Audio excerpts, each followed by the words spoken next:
السلام علیکم، good morning students. آج ہم گریڈ 5 کی اسلامیات لیسن 3 عید الفطر پڑھیں گے۔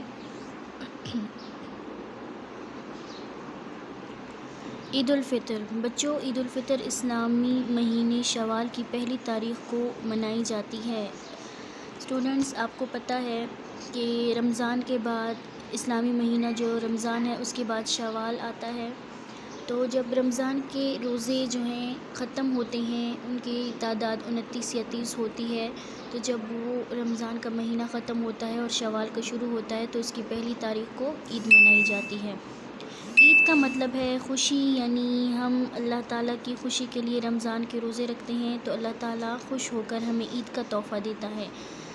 جب ہم اللہ تعالیٰ کی رضا کے لیے، اللہ تعالیٰ کی عبادت میں ہم جب روزے رکھتے ہیں تو اللہ تعالیٰ جو ہے وہ خوش ہو کر ہمیں عید کا تحفہ دیتا ہے۔ عید کے دن سب لوگ صبح سویرے اٹھتے ہیں، نہا دھو کر نئے کپڑے یا صاف ستھرے کپڑے پہن کر تیار ہوتے ہیں اور عیدگاہ یعنی نماز پڑھنے کی سب سے بڑی جگہ جا کر عید کی نماز ادا کرتے ہیں۔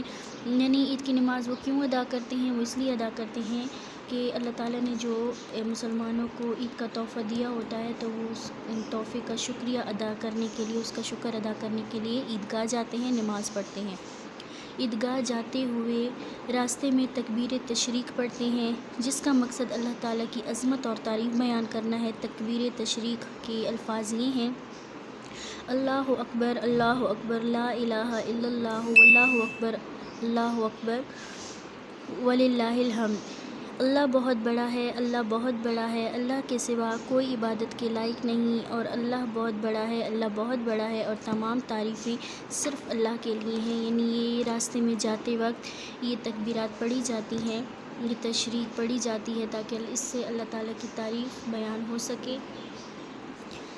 عید کی نماز دراصل عید کا تحفہ ملنے پر اللہ تعالیٰ کا شکر ادا کرنے کے لیے پڑھی جاتی ہے۔ عید کی نماز سے پہلے فطرہ ادا کرنا ضروری ہے۔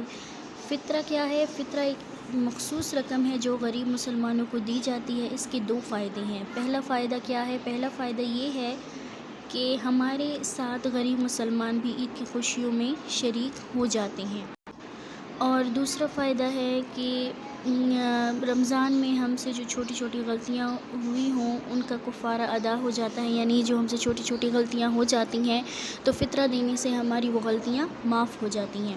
فطرہ کی رقم تقریباً 2.25 کلو گندم کی رقم کے برابر ہوتی ہے، یعنی کہ 2.25 کلو گندم جتنی رقم